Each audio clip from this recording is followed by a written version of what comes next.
Welcome to Sports Zone 247, your ultimate source for all things football. Stay up to date with the latest football news. Match highlights, transfer rumors, player updates, and in-depth analysis from top leagues around the world. Our first news is Premier League transfer window's biggest loser clear amid Liverpool and Arsenal debate.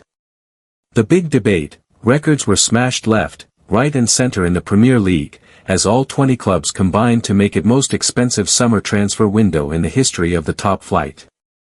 If someone asked you to describe the 2025 summer transfer window in one word, you wouldn't be short of options. Hectic, tantalizing, dramatic, agonizing, take your pick. But one word sums it up best, especially for the Premier League: expensive.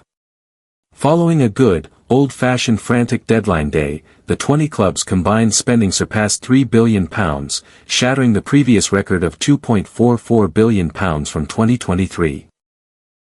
The top flight also set a record for the amount of money brought in from player sales, recouping an eye-watering £1.8 billion.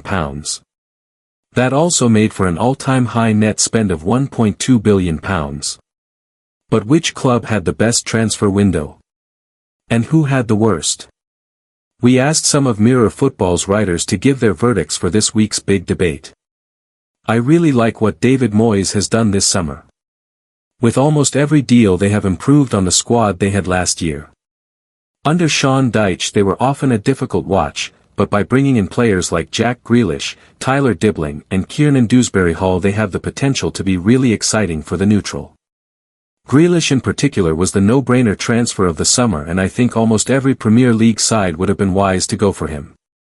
I'm expecting a much improved season for the Toffees, with a top-half finish more than attainable, with Europe not out of the question. It probably says a lot that the best work Wolves managed was keeping a player they had signed about a month earlier. Had they sold Jørgen Strand Larsen, then you could have safely stuck the R next to their name and moved on. Regardless, in contrast to Everton, I'm struggling to pick a position where Vitor Pereira's squad is demonstrably better at the end of the window than it was at the start. Fer Lopez is an intriguing signing, Jackson Chachagua has all the traits, but it's a summer where they have failed to bring in any Premier League experience. Honourable mention to Manchester United. Spending all that money and still having that midfield? Definitely a choice. Our last news is Alexander Isak clause comes to light after Liverpool transfer as club CEO speaks out. Alexander Isak has completed his British record move to Liverpool from Newcastle, with the striker's first club, AIK Stockholm, set to pocket a significant windfall. The club that started Alexander Isak's footballing journey is poised for a welcome financial windfall following the striker's move to Liverpool. After months of transfer speculation, the Reds finalised the capture of the Sweden international by agreeing a British record £125 million fee with Newcastle United. Isak has penned a 6-year deal and will don the iconic number 9 jersey at Anfield. While the transfer appears to represent good business for Liverpool, several of his former clubs will also cash in from the record-breaking deal, including AIK Stockholm, where Isak began his career before departing for Borussia Dortmund aged just 17. Despite Isak subsequently turning out for Real Sociedad and Newcastle, AIK remained eligible for a 2% solidarity payment in recognition of their developmental contribution. That translates to approximately £2.4 million, a considerable sum given that AIK recently reported losses of roughly £2.85 million for the January to June period this year.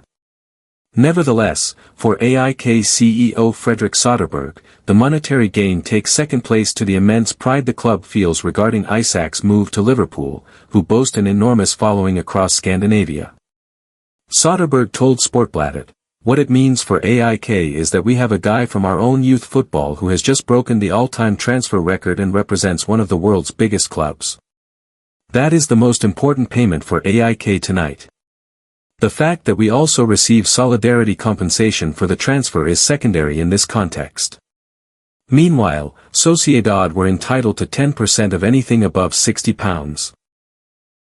5M, plus 2% via FIFA's Solidarity program, 0.5% for every season he played for the Spanish side. Isak joined Sociedad in 2019 from Borussia Dortmund, spending 3 years in San Sebastian before signing for Newcastle in 2022. That brings Newcastle's total payment to the La Liga side to approximately £7 million. Meanwhile, Isak was delighted after finally completing his switch to Liverpool. He told the club website, "It's been a long journey to get here. But I'm super happy to be a part of this team, this club and everything it stands for. It's something I'm proud of and I'm really looking forward to it. I'm just happy it's done and that I can get back to work. I'm looking forward to seeing my teammates and the fans, and getting back out there." If you love football transfer updates, league news, and all things soccer, don't forget to subscribe to our channel. Let's stay connected and keep up with the latest from the world of football together.